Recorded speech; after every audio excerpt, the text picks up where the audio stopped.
সোজা সত্তা আল্লাযীনা ইয়াযকুরুনাল্লাহা কিয়ামান ওয়া কুউদান ওয়া আলা জুনুবিহিম।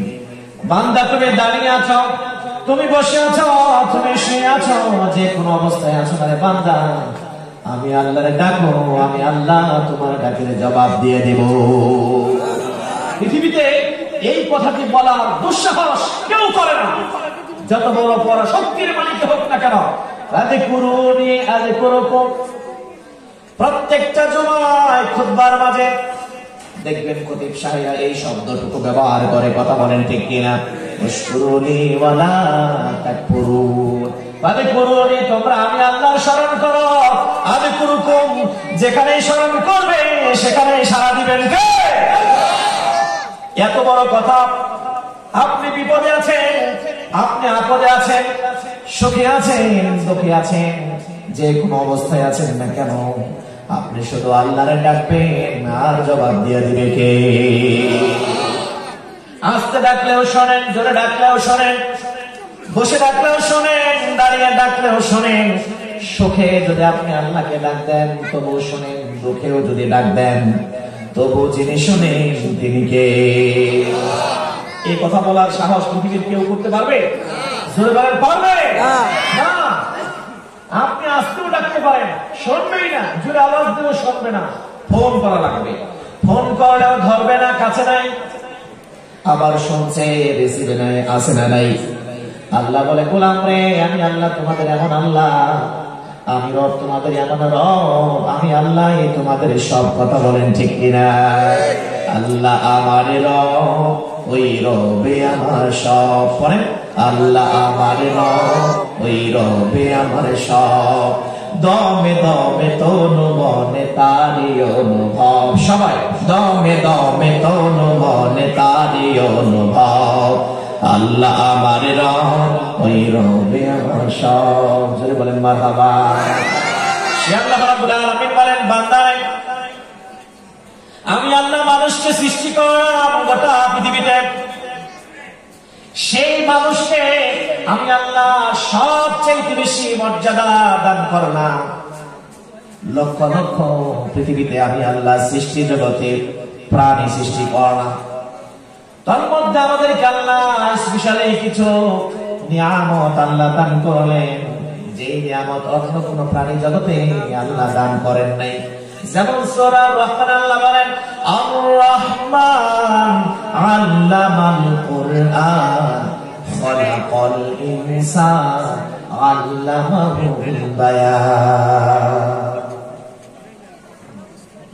আল্লাহ বলেন, মানুষের উপরে আমি যতগুলো দয়া করেছি তার মধ্যে এটি একটি অন্যতম দয়া হচ্ছে মানুষকে সৃষ্টি করার পরে ভাষা জ্ঞান আমি আল্লাহ রাব্বুল আলামিন মানুষকে দিয়েছি। কথা বলেন ঠিক কিনা? কুকুরের কোনো কথা নাই, ভাষা জ্ঞান নাই, গরু ছাগলের কোনো ভাষা জ্ঞান নাই, তারা তাদের মতো করে আওয়াজ দেয়, তারা তাদের মতো করে আওয়াজ দিয়ে বোঝায়। একমাত্র মানুষ, মানুষের ভাষা আছে, মানুষ আল্লাহর নামে গান গায়, মানুষ কোরআনের কথা বলে, মানুষ কোরআনের সুরে সুর মিলিয়ে কোরআন পড়ে। কথা বলেন ঠিক কিনা? মানুষের এই মুখ দিয়ে এমন একটা সুর আল্লাহ দিয়ে দিলেন, মানুষ এই সুর দিয়ে যা বলে তাই সুন্দর লাগে।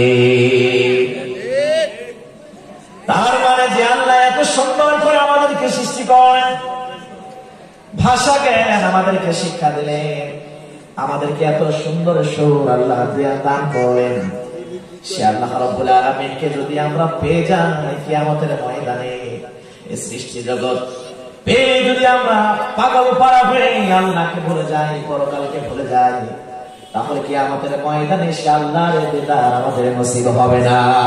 সুন্দরে সুন্দরে পাল্লা, জানি না কত সুন্দর তুমি আল্লাহ, না জানি কত সুন্দর তুমি আল্লাহ। এই যে কিছুক্ষণ আগে মাদ্রাসার ছাত্ররা কত সুন্দর ফিলিস্তিন নিয়ে নাটিকা করলো, এরা দেখবেন যে কত সুন্দর সুন্দর গজল গায়, সুন্দরে সুন্দরে পাল্লা। এর আগে মুখ কথা আছে, আসমান জমিন কত কিছু, এই সব সুন্দর মিলে পাল্লা লেগে যায়। কি বলে ঠিক কিনা? না জানি কত সুন্দর তুমি আল্লাহ, জানি না কত সুন্দর তুমি আল্লাহ। সে আল্লাহ বলেন গোলাম ভাষা জ্ঞান আমি আল্লাহ তো সুন্দর করে তোমাকে দান করলাম। শুধু তাই নয়, খলাকাল ইনসান আল্লামাহুল বায়ান আশ-শামসু ওয়াল কমারু বিহুসবান। কত সুন্দর করে কোরআনে আল্লাহ রাব্বুল আলামিন সূরা রহমানে তেলাওয়াত করেছেন, আমাদের নিকট নাযিল করেছেন। তার মধ্যে আমাদের নিকট কোরআনের কথাকে আল্লাহ বড় বেশি বড় করে আমাদেরকে হাদিয়া স্বরূপ দিয়েছেন। আল্লাহ রাব্বুল আলামিন বলেন আল্লামাল কুরআন, তিনি রহমান, তিনি মেহেরবান, যিনি কোরআনের মতো মস্ত বড় দৌলত তোমাদেরকে করেছেন দান। কোরআনের চাইতে এত বড় দামি কিতাব, আশ্চর্যজনিত কিতাব, আযীম কিতাব, বিজ্ঞানময় কিতাব, এমন কিতাব পৃথিবীতে বিকল্প দ্বিতীয় আর একটাও হতে পারে না।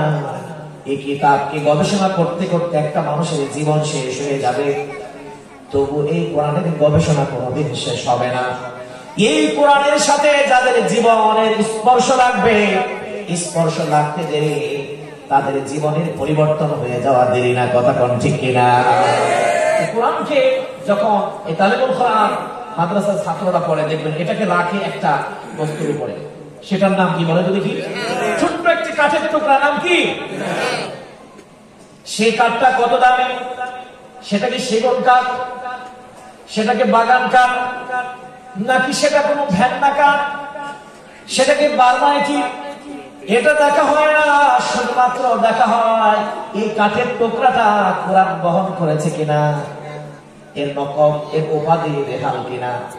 যত নিম্নমানের কাঠটাই হোক না কেন, কোন ইমানদার মুমিন তার সামনে যদি রেহালের মতো সামান্য একটি কাঠের টুকরা যদি পড়ে থাকে, আমার তো মন বলে না না, 10 হাত ধরে যদি যেতে হয়, কষ্ট করতে হয়, তবু রেহালের উপরে ঈমান থাকতে কখনো সে পা দিবে না। ঠিক কি না? জায়েজ না জায়েজের ফতোয়া আমি গেলাম না, শুধু আমাদের আবেগের জায়গা যে এই কাঠের টুকরা বহন করেছে কোরআন নামক আযীম একটি কিতাব। কথা বলেন ঠিক কি না? এই কোরআনকে প্যাকেট করে রাখা হয় ঘরের ভিতরে ছোট্ট এক টুকরা কাপড় দিয়ে। সেই কাপড় দিয়ে সুন্দর করে আমরা এমন করে বাঁধাই করে রাখি যাতে কোনো ময়লা না লাগে, যাতে কোনো পোকামাকড় না ঢোকে। বলেন না দেখি সেই কাপড়ের টুকরার নাম কি? গেলা। নাম কি? গেলা। এটা কত দামি কাপড়, রেশমি কাপড়। এটা কি প্রেসিডেন্ট টয়লেট, নাকি জাপানি টয়লেট, নাকি চায়না টয়লেট, নাকি সুইডেনের? কোনো কিছুই দেখা হয় না, শুধুমাত্র দেখা হয় এই কাপড়ের সাথে কোরআনের স্পর্শ লেগেছে কিনা, কোরআনকে প্যাকেট করেছে কিনা। আমার মন বলে এখানে আপনারা যারা আছেন, একজন মনে হয় কোনদিন এই গেলাপ নামক কাপড়ের টুকরা দিয়ে কোনদিন আপনি পা মুছতে যাবেন না। ঠিক কিনা? আপনি চোখ মুছবেন, আপনি মুখে লাগাবেন, বুকে দাঁড়াবেন, কারণ এই কাপড়ের সাথে স্পর্শ লেগেছে আল্লাহর কালাম কোরআনের। কথা বলেন ঠিক কিনা? এখন আমার ভাইয়েরা আসুন, সাইয়েদনা হযরতে ওমর মানুষটা কেমন ছিল? নরম না গরম? মন্দ যুগে, জাহিলিয়াতের যুগে এমন গরম মানুষ ছিল, এমন বদমেজাজি মানুষ ছিল। কত বড় দুঃসাহস থাকলে, কত বড় খারাপ থাকলে পৃথিবীর শ্রেষ্ঠ মানুষ, সোনার মানুষ নবীর মাথা খন্ড করতে যেতে পারে? বুড়ির বাড়িতে ধরা খেয়ে গেলেন, কোরআনের সুর কানের মধ্যে চলে গেল, বিবেকের মধ্যে কোরআন আনলেন। আল্লাহ রাব্বুল আলামিন কোরআনের নূর যখন তার হৃদয়ের মধ্যে স্পর্শ করলো, পাগল হয়ে গেলেন। কোথায় থেকে আসলো এমন সুর? যেই বোন ভয়ের কারণে, জীবন নাশের কারণে ভাইকে দেখে ঘরের দরজা বন্ধ করে দিতে চাইলেন, কোরআন পড়া বন্ধ করে দিলেন। হযরত ওমর পাগল হয়ে গেল, বললে কি যেন তুই গুনগুন করে পড়তেছিলি, একটু আমার কাছে বল। আমার ভাইরা, বরঞ্চ তার বোন যে কোরআনটা পড়তেছিল সে যেন তার মনটা এমন করেই বলে, আমি যা পড়ি তা ভালোই লাগে, বড় মজা লাগে। আমি যতই পড়ি ততই ভালো লাগে, আরো মধু লাগে। ঠিক না? আমার ভাইয়েরা, যে সামনে আসবে আমার রমজান, আপনি দেখবেন একজন হাফিজে কোরআন এই জাইনাল মার্কেট বাইতুল আমান আমাদের মসজিদে মাস ব্যাপী চমৎকার করে দুইজন হাফিজে কোরআনের মাধ্যমে খতমে তারাবি পড়া হয়। আমার মনে হয় আমাদের সভাপতি সাক্ষী, যতদিন যেতে থাকে যত পড়া হয় ততই ভালো লাগে। 27শে রমজান যখন কোরআন খতম শেষ হয়ে যায়, প্রত্যেকটা মুসল্লির ভিতরে ঈমানের মধ্যে একটা ঢেউ ছুটে। যিনি তেলাওয়াত করেন, যিনি নামাজ পড়ান, তার মধ্যে একটা হাহাকার শুরু হয়ে যায়। আজকে আমার কোরআন তেলাওয়াত খতম শেষ হয়ে যাবে, আমি আরো কয়েকদিন যদি এভাবে পড়তে পারতাম।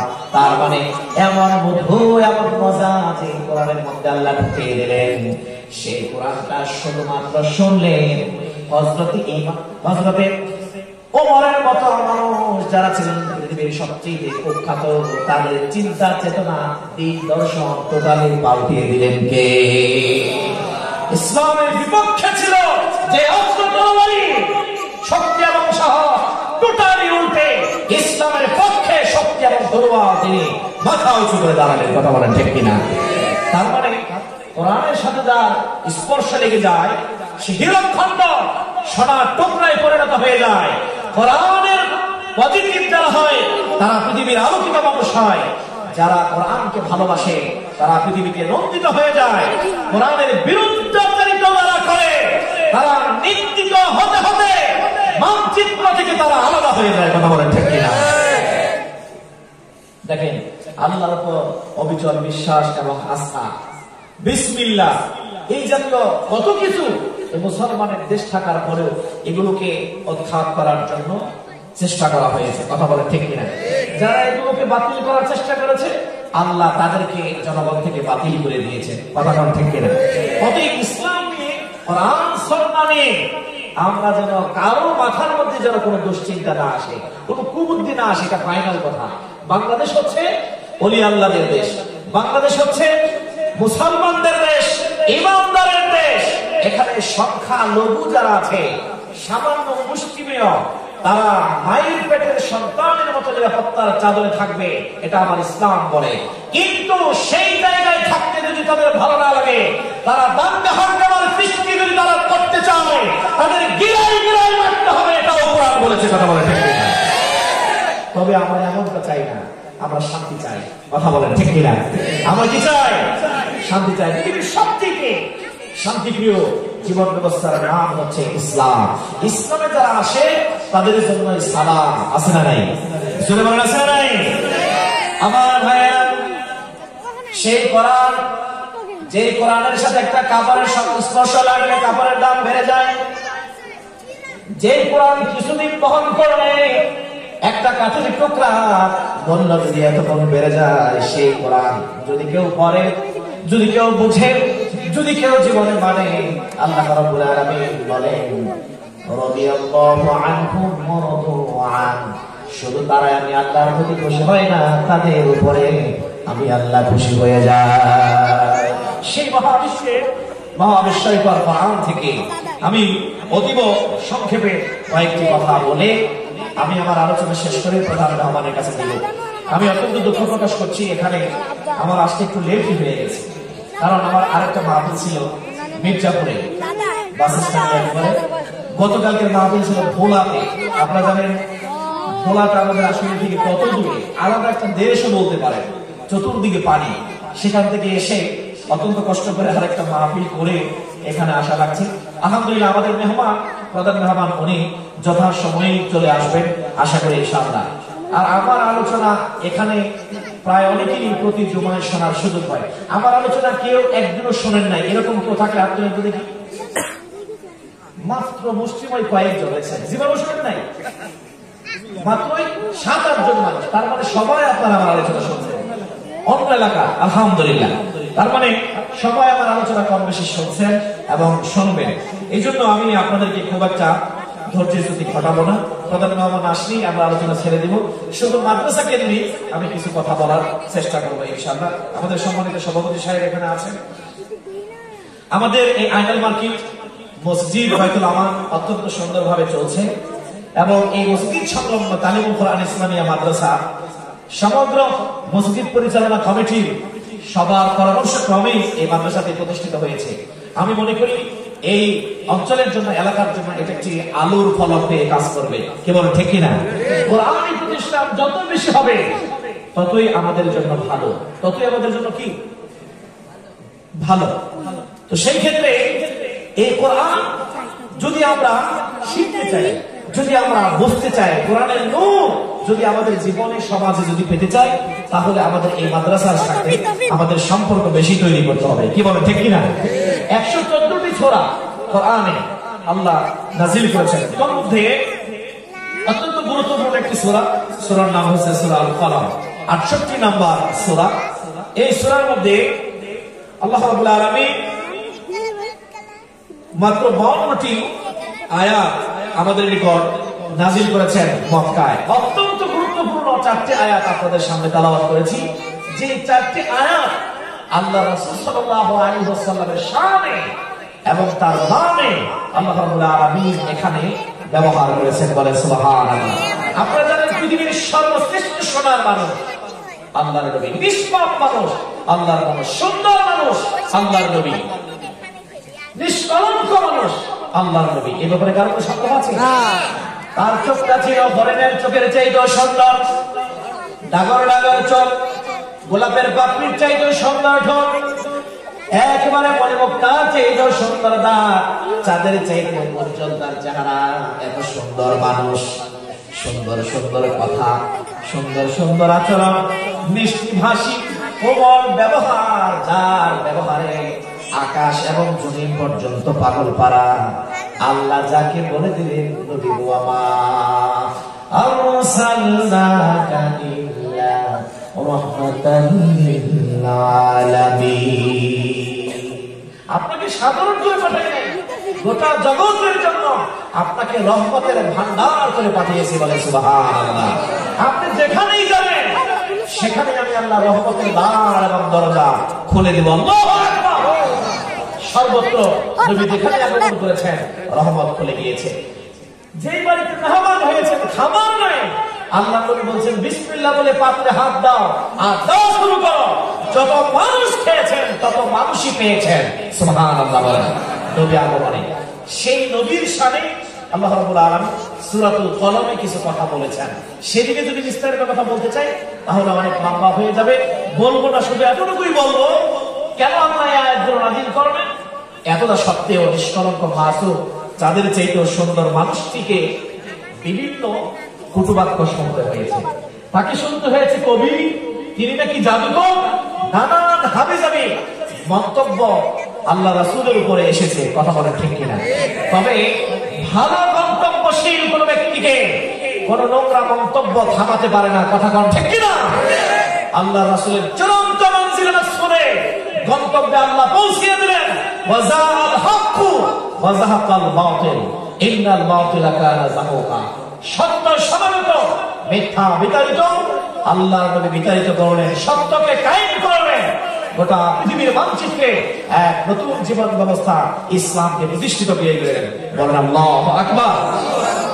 সেই ইসলামের মূলমন্ত্রী আল্লাহ রাব্বুল আলামিন এই সূরাতুল কলমে নবীকে সান্ত্বনা দিয়েছিলেন যে নবী হে, মা আনতা বিনিআমাতি রাব্বিকা বিমাজনুন। আপনি পাগল হতে পারেন না। ওয়া ইন্না লাকা লাআজরান গায়রা মামনুন।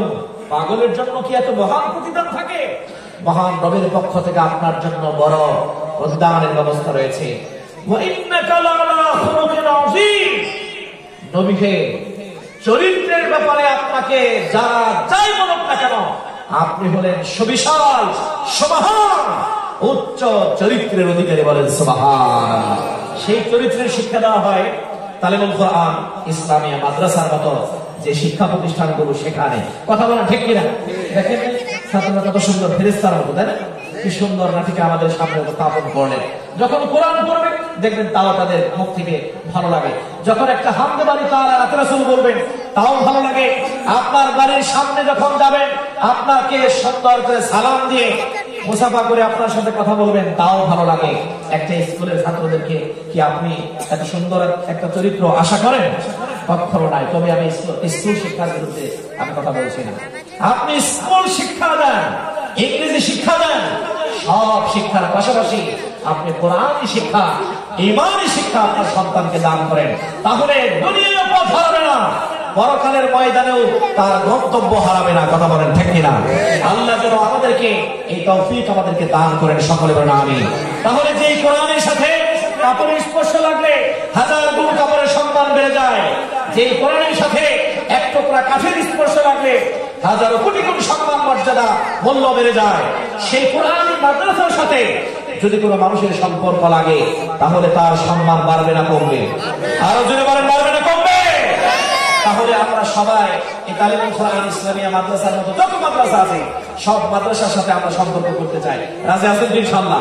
সেটা আমরা শুরু করতে চাই তালিমুল কোরআন মাদ্রাসার মধ্য দিয়ে। কি বলেন ঠিক কিনা? শুধু খালি সবকিছু বললেই তো হয় নাকি?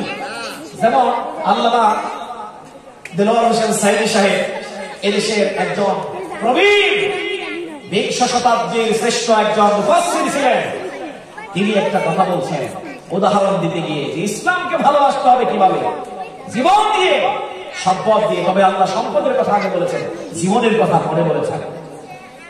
এটা বুঝাইতে গিয়ে উনি বলছেন একজন মুসাফির পথিক রাস্তা দিয়ে যাচ্ছেন কয়েকদিনের জন্য সফরে, সাথে কিছু খাবার নিয়ে যাচ্ছেন, রুটি এবং হালুয়া। তো ওনার একটা প্রিয় পালিত একটা কুকুর ছিল, সেটাও সাথে যাচ্ছে। পথিমধ্যে বিশ্রামের জন্য রাস্তায় বসলেন, ব্যাপক ক্লান্ত, উনিও ক্লান্ত, ওনার কুকুরও ক্লান্ত। ক্লান্ত অবস্থায় উনি তো ওনার ক্লান্তি দূর করলেন খাদ্য পানীয়ের মাধ্যমে, কিন্তু ওনার কুকুর তো কোনো খাবার পাচ্ছে না। কুকুর না খেয়ে সেখানে তার লালা বেয়ে বেয়ে জিহ্বা দিয়ে পানি পড়ছে। এক বেচারা বলতেছে, ভাইজান এটা কি কুকুর আপনি পালেন? হ্যাঁ আমি পালি। ওই কুকুরের অবস্থা কেন? ওই সে চরম ক্ষুধার্ত এবং পিপাসিত, যার কারণে সে অবস্থা। কেন আপনার এই পুটলায় কি? আমার পুটলায় সফরে বের হয়েছি, সামান্য কিছু খাবার, কয়েকটি রুটি এবং হালুয়া। তাহলে সেখান থেকে এই যে আপনি ব্যথিত কুকুরের জন্য, আপনি যে ব্যথিত, আপনি কাঁদছেন কুকুরের কষ্টে, এখান থেকে আপনি না কেঁদে যদি একটু সামান্য হালুয়া এবং রুটি দেন, তাতেই তো কুকুরটা খেয়ে বেঁচে যায়। ওই ভাই এই ওয়াজটা তো আমিও জানি, যদি কিছু রুটি এবং হালুয়া দিতে যায় তাহলে আমার পয়সা খরচ হয়, আমার সফরের খাবার কমে যায়। আর আমি যে কাঁদছি, আমি যে তার জন্য দয়া করছি, এর জন্য তো আমার কোনো কিছু খরচ হচ্ছে না। যার কারণে আমাদের দেখতে হচ্ছে আজকে সংখ্যাগরিষ্ঠ মুসলমানের দেশ বাংলাদেশে বসবাস করে হিন্দুত্ববাদী শক্তিরা গরুর মতো জবাই করে মুসলমানদেরকে মারে। কথা বল ঠিক কিনা? অতএব অর্থ এবং জীবন দিয়ে ইসলামের পক্ষে আমাদেরকে দাঁড়াতে হবে। রাজি আছেন কি ইনশাআল্লাহ? তালিমুল কোরআন ইসলামিয়া মাদ্রাসা মাত্র 1 বছর বয়স, 2য় বর্ষে পা রাখবে সবাই। 1 বছরেই যদি এখানে এত চমৎকার একটি মাহফিলের আয়োজন হয়, এত সুন্দর ছাত্রদের মাধ্যমে নাটিকার আয়োজন হয়, ইসলামী গজল কোরআন তেলাওয়াতের আয়োজন হয়, সামনে যদি এটা লালন পালন করে আমরা এগিয়ে নিয়ে যেতে পারি তাহলে আরো অনেক কিছু আমরা আশা করতে পারি। কথা বলেন ঠিক কিনা? এই জন্য এই মাদ্রাসার জন্য অর্থনৈতিক ভাবে আমরা